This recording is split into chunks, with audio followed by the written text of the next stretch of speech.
Fala, galera! Fique focado, fique atento. O tema do nosso vídeo de hoje trata sobre impeachment. Para a gente trazer um pouco de polêmica, para a gente trazer um pouco mais de tucupi para o nosso tacacá, a gente vai conversar sobre o processo de impeachment da ex-presidente Dilma Rousseff. Vamos tentar entender aqui, dentre outras coisas, a respeito do procedimento para o recebimento da denúncia. Vamos tentar falar também um pouquinho a respeito do processo de julgamento e suas peculiaridades dentro do Senado Federal. Para a gente poder, então, refletir a respeito da grande pergunta: foi golpe ou não foi golpe? Ponto de interrogação.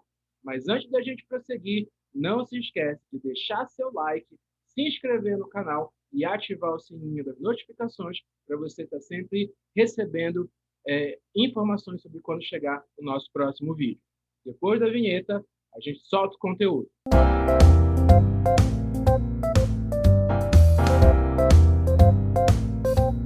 O tema do impeachment merece uma especial atenção por nós que estamos estudando a disciplina do direito constitucional.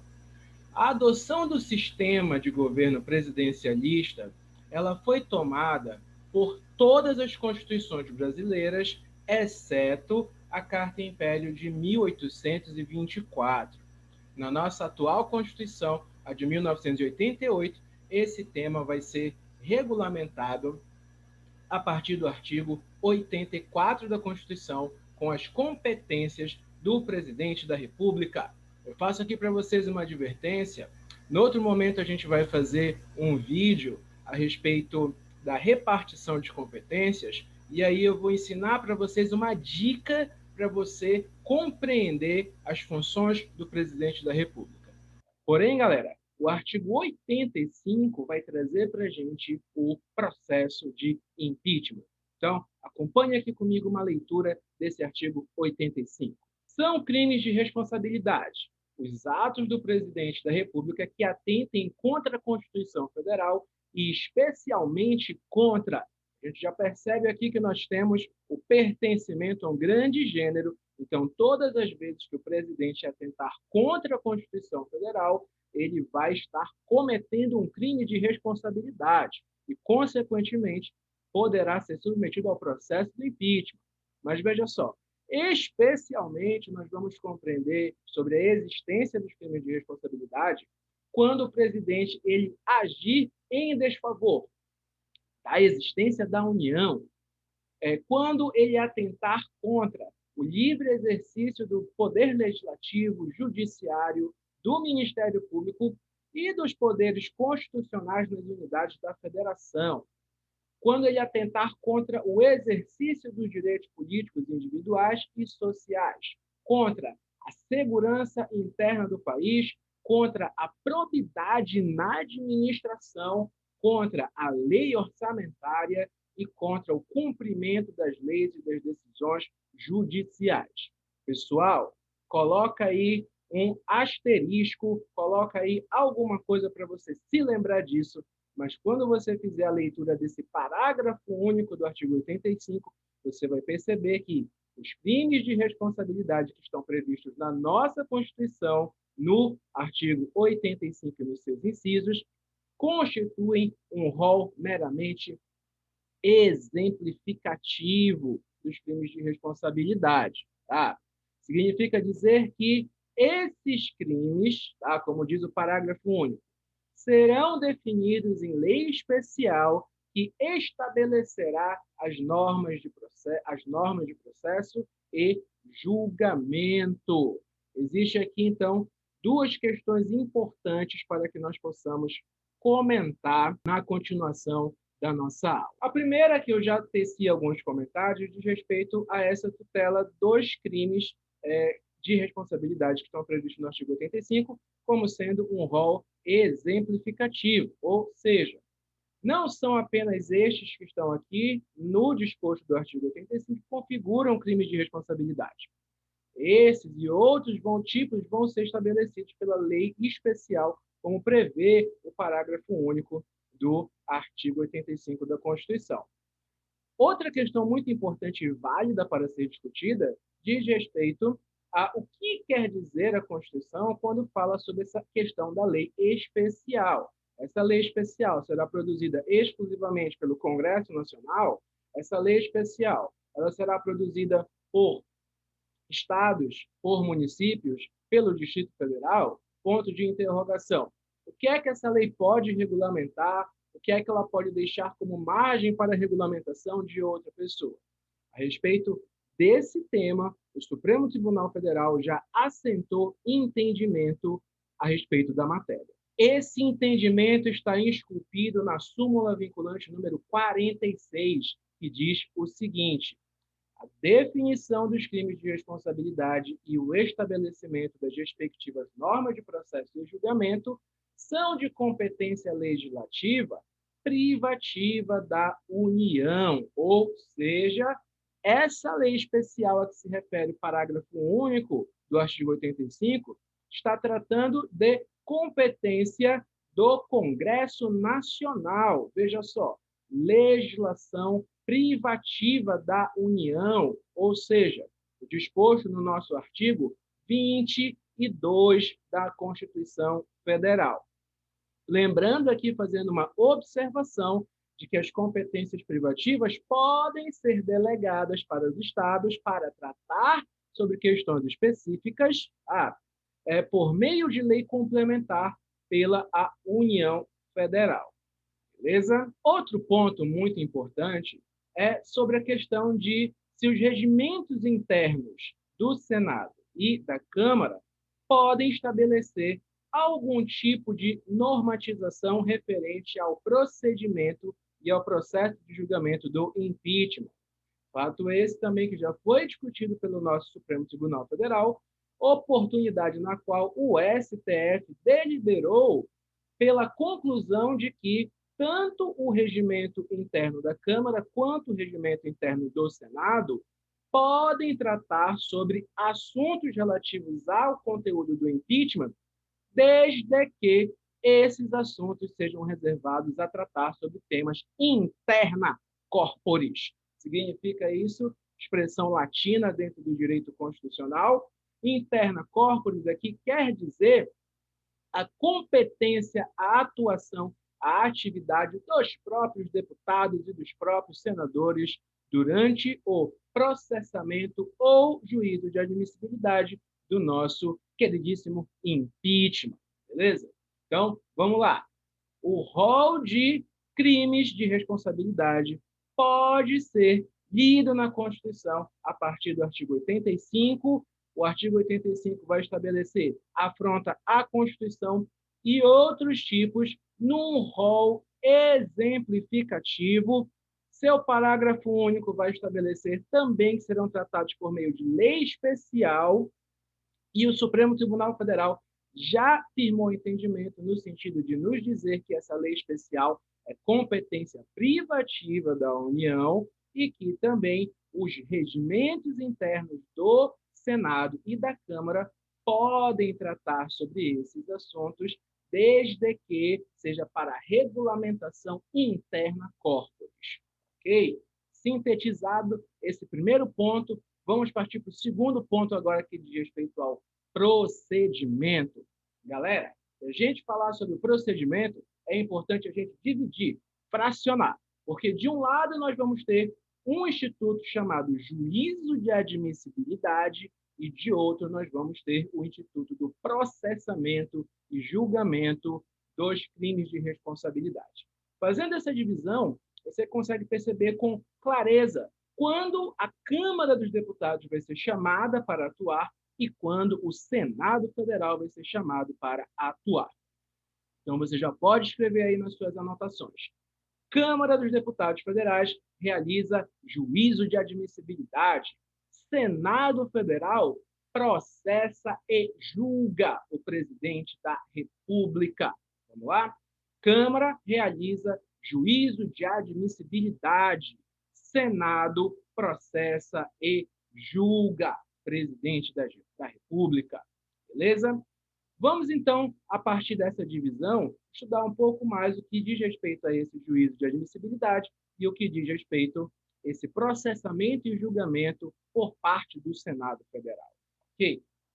Juízo de admissibilidade, eu interpreto e explico para os meus alunos em sala de aula que pode ser entendido como uma espécie de crivo ou uma espécie de peneira. Imagine só, a gente tem dentro do procedimento a tese de que qualquer pessoa do povo pode denunciar o presidente pela prática do crime de responsabilidade. Então, significa dizer que nesse universo enorme de cidadãos brasileiros, tá, todos nós podemos denunciar o presidente pela prática do crime de responsabilidade. Eu não preciso ser uma autoridade investida de função estatal para que possa realizar essa denúncia. Se vocês forem olhar, a denúncia que veio a derrubar a ex-presidente Dilma Rousseff foi feita por 3 brasileiros. Tá?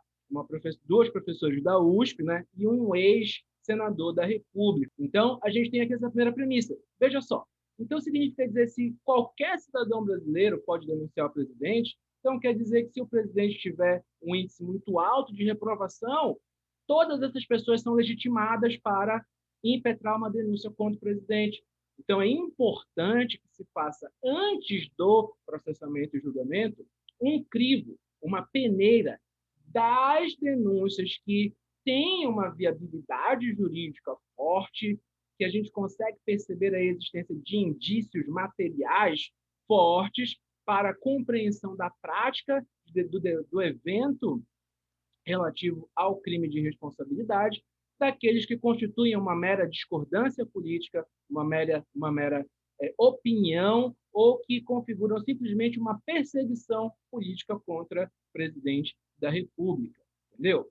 Então, pensar no juízo de admissibilidade é pensar neste instituto como uma espécie de crivo, uma espécie de peneira, que vai separar aquelas denúncias insustentáveis ou com uma argumentação frágil daquelas que possuem, sim, verossimilhança, daquelas que possuem, sim, uma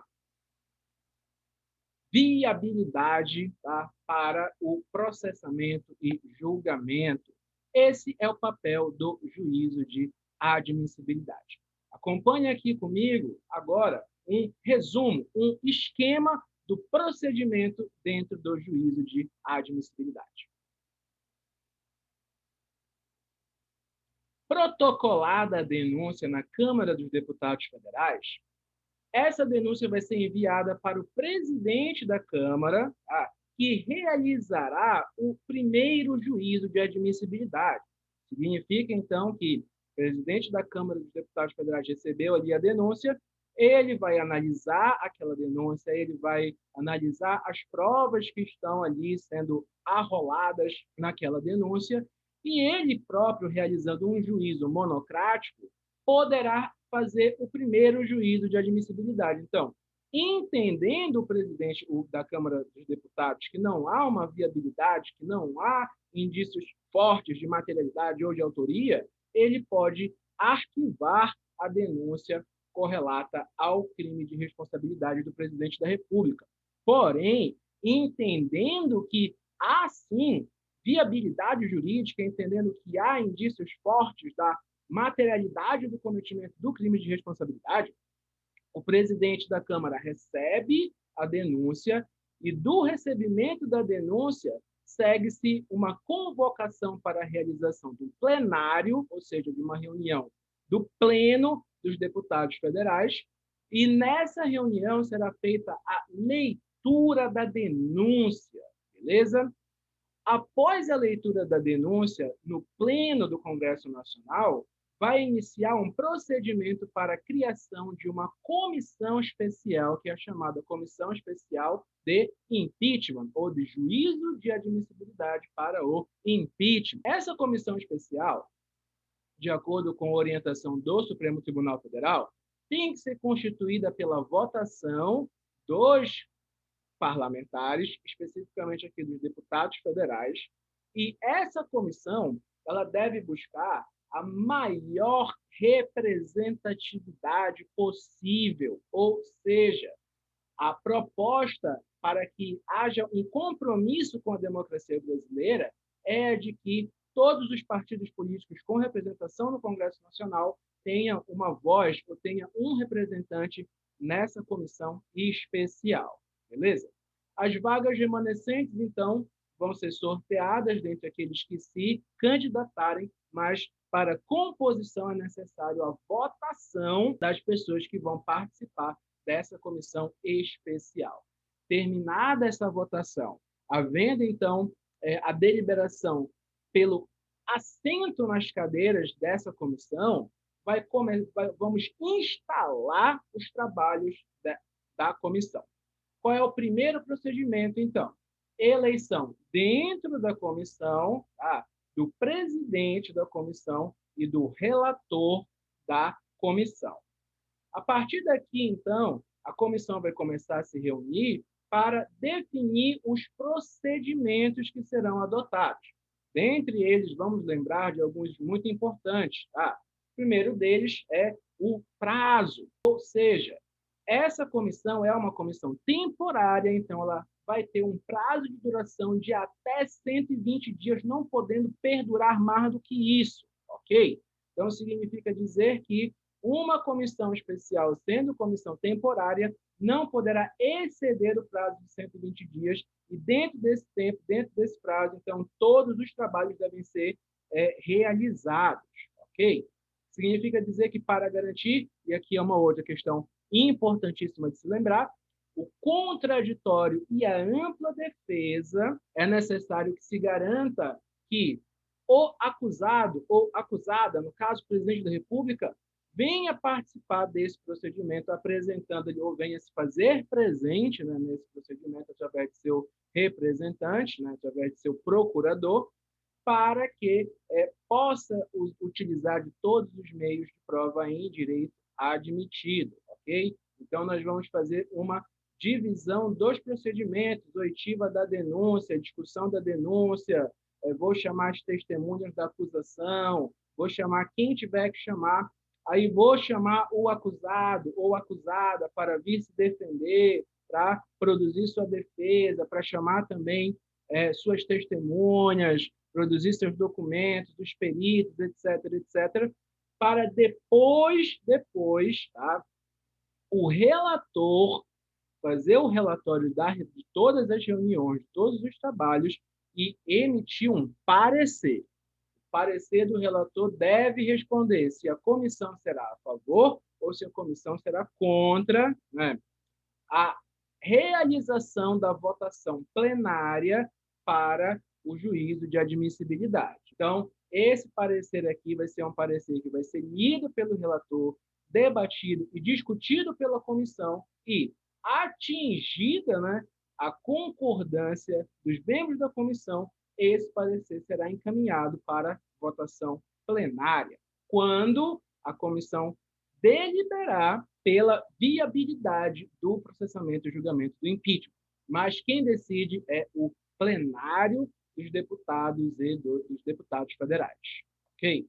Então, vamos lá.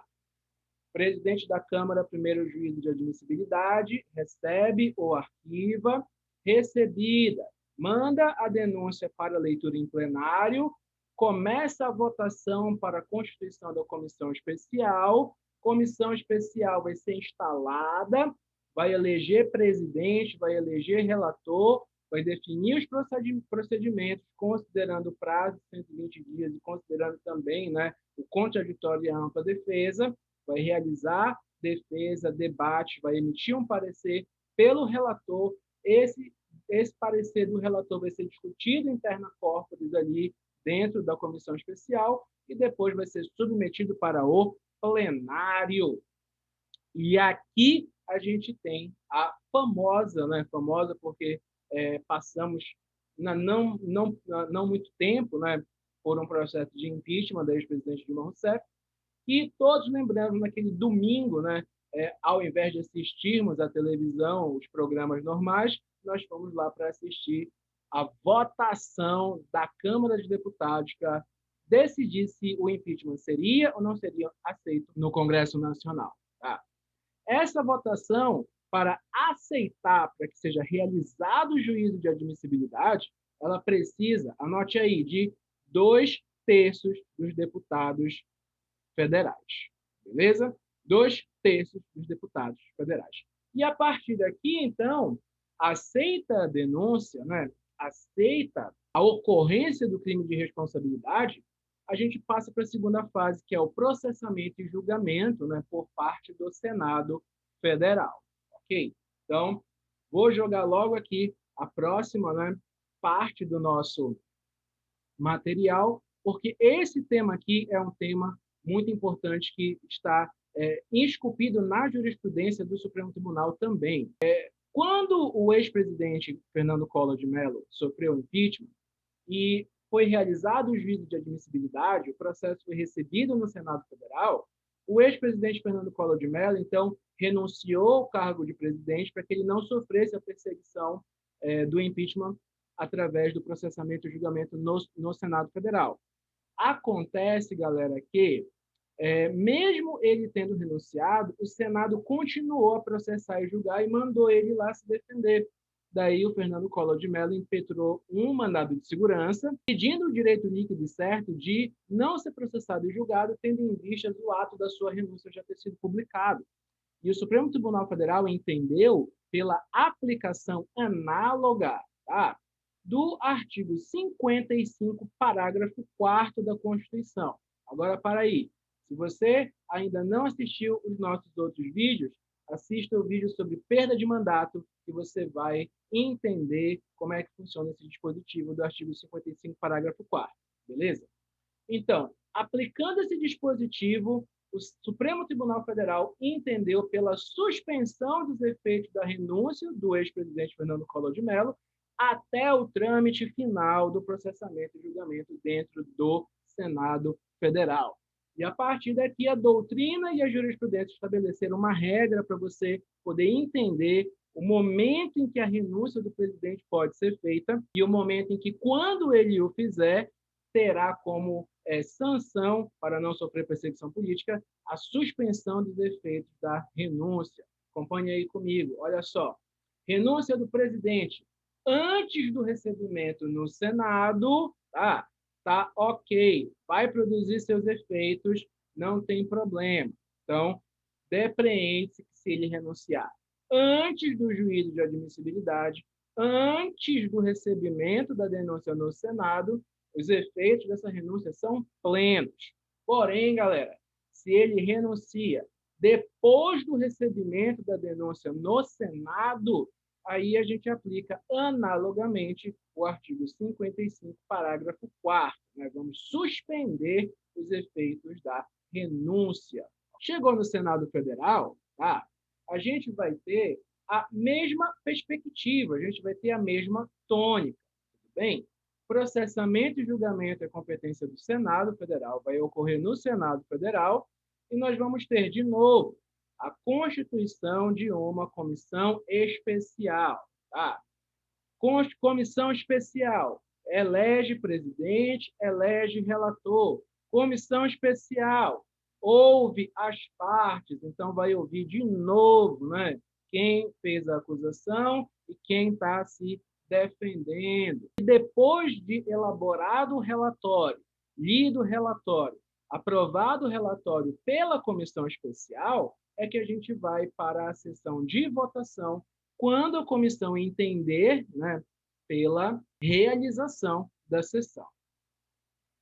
Recebida, então, a denúncia e já aprovado o parecer da comissão especial no Senado, o processo será inserido na pauta de votação para uma reunião na qual os próprios senadores farão, né, e se posicionarão a respeito da pena ou da sentença, ou melhor, dos efeitos jurídicos do processamento do impeachment. Eu vou estabelecer aqui com vocês uma regra geral e depois eu vou analisar um caso específico, que foi o caso do julgamento da ex-presidente Dilma Rousseff. A presidência dessa sessão de votação não será do presidente do Senado Federal, porque, tal como o senador, ele estará votando. Tá?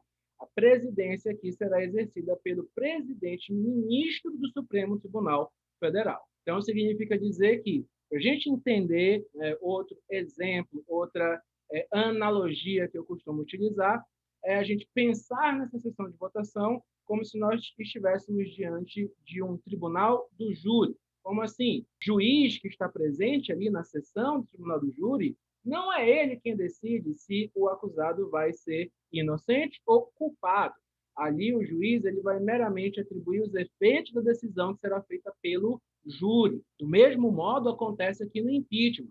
O presidente do Supremo Tribunal Federal se faz presente ali naquela sessão simplesmente para ele poder atribuir os efeitos jurídicos à decisão que foi tomada por quem? Pelos próprios senadores da República. E aqui, de acordo com a nossa legislação, a sanção, tá, para a prática do crime de responsabilidade, ou seja, para o impeachment, é a perda do mandato. Tá? Então, o presidente ele vai sair do cargo, ele vai ser retirado do cargo, e o presidente também fica inapto para o exercício de qualquer cargo público pelo período de 8 anos.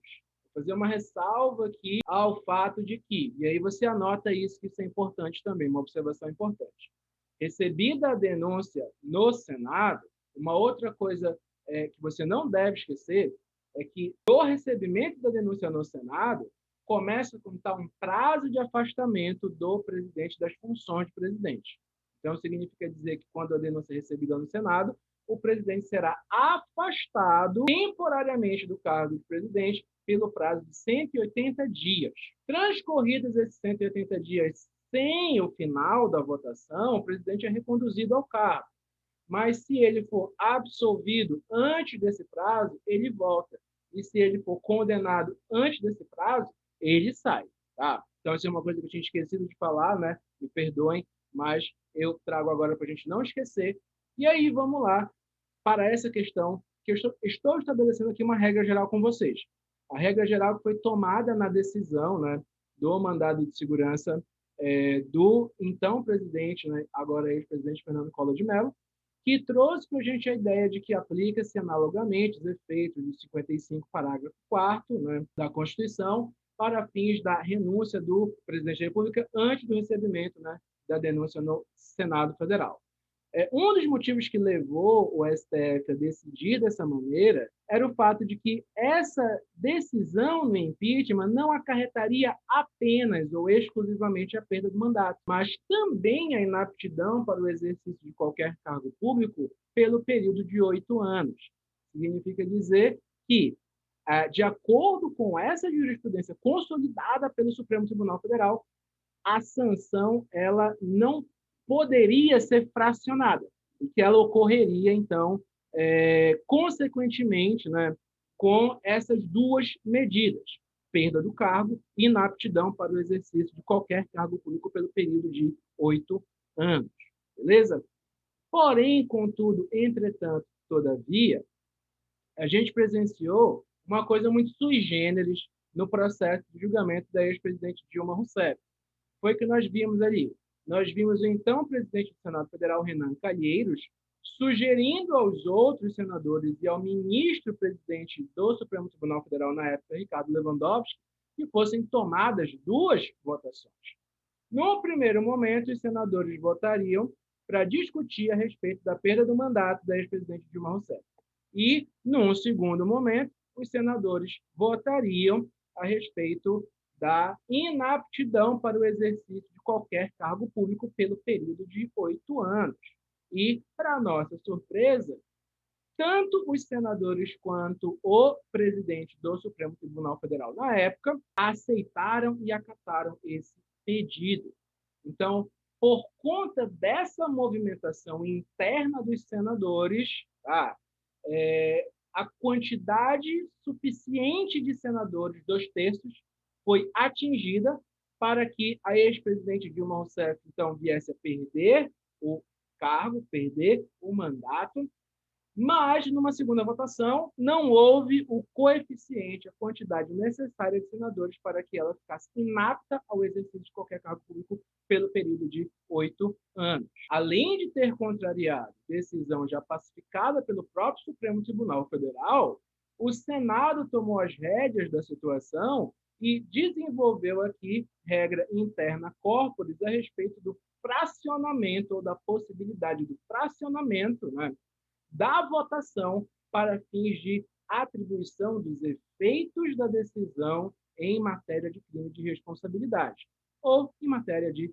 impeachment. Muito embora nós tenhamos só 2 casos, né, de impeachment registrados na nossa história recente no constitucionalismo brasileiro, essa ferramenta tem se tornado uma ferramenta de muito debate e de muita polêmica, não só aqui no Brasil, mas também na América Latina, tendo, inclusive, a Corte Interamericana de Direitos Humanos se posicionado de modo contrário à divulgação e veiculação de quaisquer comentários de deputados federais ou senadores envolvidos na votação de processo de impeachment a respeito das suas posições de votação antes da realização da sessão plenária de votação.